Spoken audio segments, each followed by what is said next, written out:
Hello everyone, SirMonkeySuit, Zappy here, back again with Yowamushi Pedal. We're on episode 11 of the first season, and in the last episode, we have the first years now basically training with their upperclassmen, right? So I feel like it's sort of like a mentorship, so each of the first years have like a different upperclassman to teach them, depending on what they're good at. So obviously you have Onoda and Makishima, since they both have that whole climbing thing together. You have Imaizumi and what's his name? Kinjo, the captain. I feel like Imaizumi, out of the the three main guys, Naruto, Onoda, and Imaizumi would be the one that would take up like sort of like he would become the captain eventually, right? I can just see that working that way. And we also have Naruto and Todokoro, who are like that sort of they're sprinters, right? So yeah, it's like a mentorship thing. I'm already liking the dynamic between Onoda and Makishima, because Makishima's a bit of a... He's not really... I didn't feel like he was all that... he didn't have all that much in common with Onoda, right? And it was all a bit cringy. But I liked it. It was fun.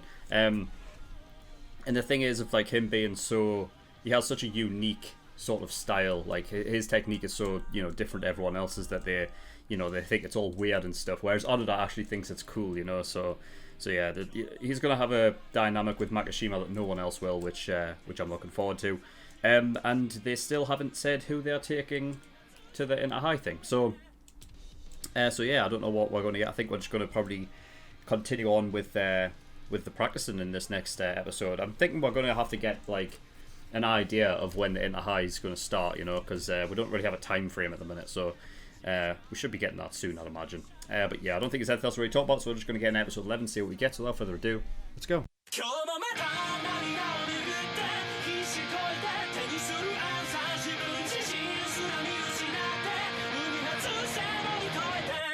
Alright, episode 11. Okay, so yeah, the individual sort of assignments and whatnot, the training continues. I guess the sort of the interesting wording that Todokoro used anyway was like, do you know your assignment? So he didn't elaborate on what that meant, because I would assume his just assignment is to get better, but I don't know. But that, so yeah, basically what this all really, I don't know, I guess I wrote down the welcoming race wasn't the only way to determine who will make it to the inter-high, but now I'm thinking it is, because they already had this in their head that they're going to the preliminaries and they're not taking the first years. So with the preliminaries happening, you had the scout, like the scouting parties and fucking of the other, like their opponents essentially, right, of other schools. They were basically saying that they've only got a team of 3, so there's not like a, well, there's got to be a limit, right? You can't just have like as many as you want. But with 3 being small, I don't see 5 being a limit. So I would assume that they would take them all then. They'll have to just take all, at least the main 3. I don't know about like Sugimoto and Sakurai or whatever, but or even the fucking, I mean, the second years, are they getting a shot in here? I don't know. I don't know if they are or not, because then you would have to think that if they've done this the year before, right? Who were the third years that were above like Kinjo and Todokoro and Makishima? Like, who were the years above that? And what did they do? And also, like, the second years now, when they were first years, would they not? Because you would think that, like, I don't know, maybe they have to just take every year as it comes, because I guess people can just leave. They can just leave like the clubs if they want to. But the thing is that why would you put all your eggs in that one basket? Like, has no other team thought of this? Is it like a legitimate like strategy of saying, yeah, we've only got 3, no, we've got more, I could see like at some point, like it's actually scouting out another school. I know they did that in Haikyuu,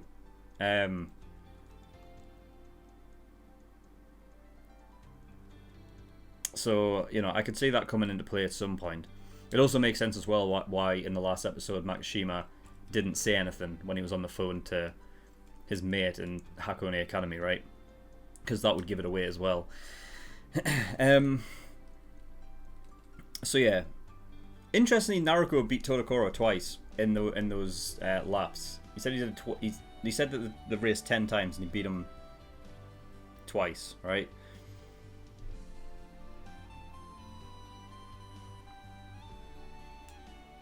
So, I mean, Naruko mentioned that he beat him, like he basically passed him when he was tired. So is that basically confirming that Naruko actually has more stamina than Todokoro does? I wonder. But then we don't know exactly how he beat Naruko before, if he's just generally faster, which, well, I think he is. But there could have been a couple races that weren't mentioned where he says that Todokoro passed Naruko or got further because Naruko was tired. You know? If Naruko wasn't going all out from the beginning, which, I don't know, I feel like Naruko's not that kind of person.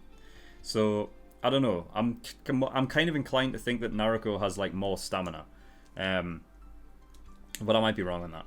So yeah, they went to this Makahari's special course. So Makahari's going to be, it's one of the schools, right? Because I remember them saying it afterwards. So that's one of the schools.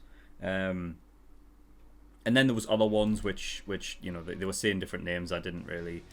I think it was like Kashiwa East or something, and there was a lot more, but I didn't write them down because I don't know how important they're going to be.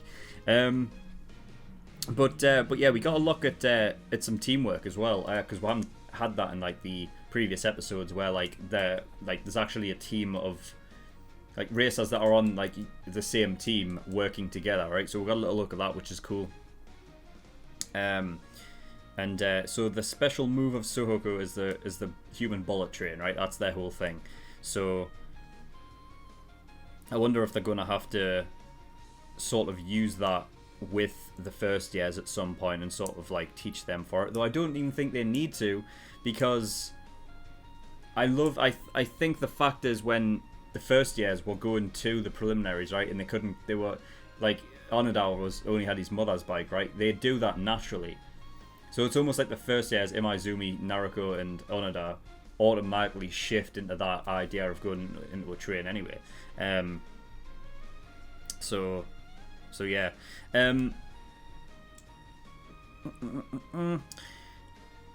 I did say it during the reaction, but I'm a bit like, I kind of wish the perspective that we saw only of the third years was like from Onoda and Naruko and Imaizumi, so that you would see them go past as a minute behind and then come back and they were in front, and you wouldn't see what happened in between, because then I think you could have like revealed it at a, well, I feel like it almost could have worked better revealing it at a different time, like during a race or something. Although I guess at some point the third years would have to, like, they would have to train the first years and tell them about this thing first, right? So I guess it would have had to have happened at some point, but yeah, I guess it shows us exactly like how good Sohoku are in relation to other like teams and how other teams actually feel about them and stuff. So I guess there's that. But I would have liked to have seen that perspective. Would have been nice. So yeah, by doing this, the first years have seen the wall that they must overcome. So Onoda got there like sort of in the end, though he just has like a general different feeling about it mostly, you know. Because he was thinking about how it's like, how it's unbelievable that they come back and absolutely demolish the opposition, but he was also like sort of, I guess, in his mind like he was very happy about them winning. Like he was like, you know, he gave them like sort of, you know, congratulations at the when they met up with each other afterwards. Whereas Imaizumi and Naruko just said, hey, right?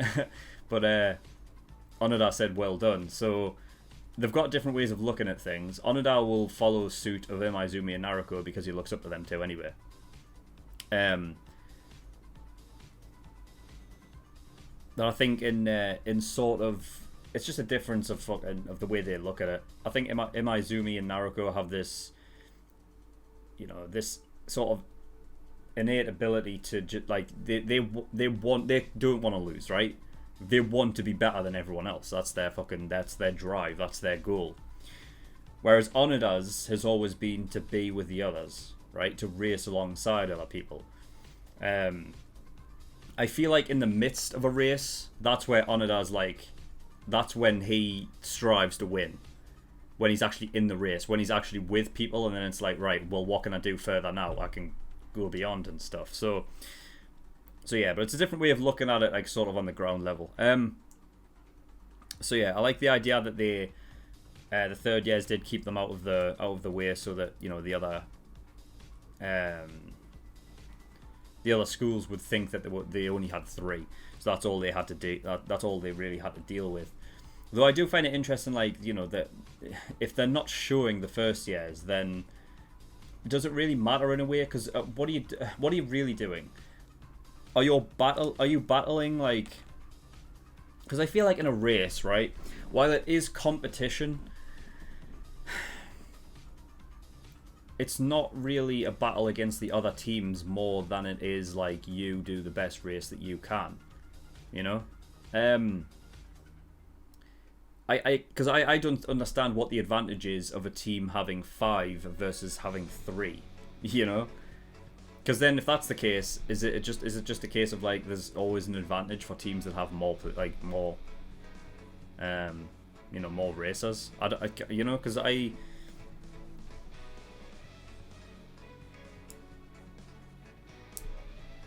unless it's just to get a look at what certain racers specialize in. If they think that, oh shit, they've got this kid Onoda who's he's unbelievable at climbing, then I guess you don't have the other teams scrambling to become better at climbing. I don't know, but I thought it was interesting anyway. So we've got a little sort of background in I don't know, this other team who I know the guy's called Mido Asuji, who thinks it's disgusting.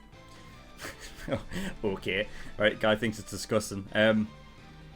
But he says that his main rivals are Hakone as well. So Hakone is obviously that's the school, right? I'm guessing that's the sort of top tier, at least within their region, close-ish. So that's the school to pass, because they're all aces, right? But yeah, so I feel like we're going to come across Mido Suji as being an opponent, maybe, I guess alongside, because I feel like it's not really it's not a sport in which it's not 1v1 in a sense, right? It's not one team versus another team. It's literally all of the teams in one race. So it's going to be an interesting sort of the way that they're going to do it. I think it's going to be fun, having multiple different teams in the same, just having it in the one race. It's going to be interesting. So yeah. So they confirmed it was going to be 2 months till enter high. So yeah, there's not long to train. And then we obviously get the look at Hakone Academy at the end, where they went through the people who are going to be rivals to the other person, right? So you got the guy with the blonde spiky hair. For some reason, I knew as soon as the camera went on him, I was like, he's thinking of Kinjo, and he kind of oozes that sort of captain vibe, and I think it's probably the eyebrows. And don't ask us why I associate that. It's just he has this sort of, I guess it's probably a compliment to the character design, because I automatically stereotyped him as a captain, just by the way he looked. He seemed like he was very, very earnest and reliable, so he kind of just seemed that way. We've obviously got that guy, I don't know, did I write down his name? I don't know if I did. Todo. Yeah, Todo, so King of the Mountains. So he's going to be a climber then, obviously, if he's King of the Mountains. But then, so I guess it's going to be one of those things where each of them has a rival, so that will be, even though it's Makishima's friend, that'll be his rival. I didn't really get like who would have been the sprinter in that group. But then they did mention that Manami wasn't there, who was a first year, and he's also one of those climbers. So automatically I'm thinking he's on his rival. Like, he just has to be. So yeah, that is all then. That's all I've got. So yeah, I think next episode we'll probably be doing this overnight training thing. So that's it's like camp. It's like training camp. So yeah, looking forward to that and see what we get. But that is all for this episode. So thank you everyone for watching. In the description below, I'll link certain things. Discord, get yourself over there if you want any information regarding my content, or you just want to come on and talk to me on the community. SirMonkeySuit.com, my website, all my content is over there. And I do have a Patreon as well. So if you do want to support me, that'd be very much appreciated. There's a bunch of different tiers and rewards depending on how much you want to support me with.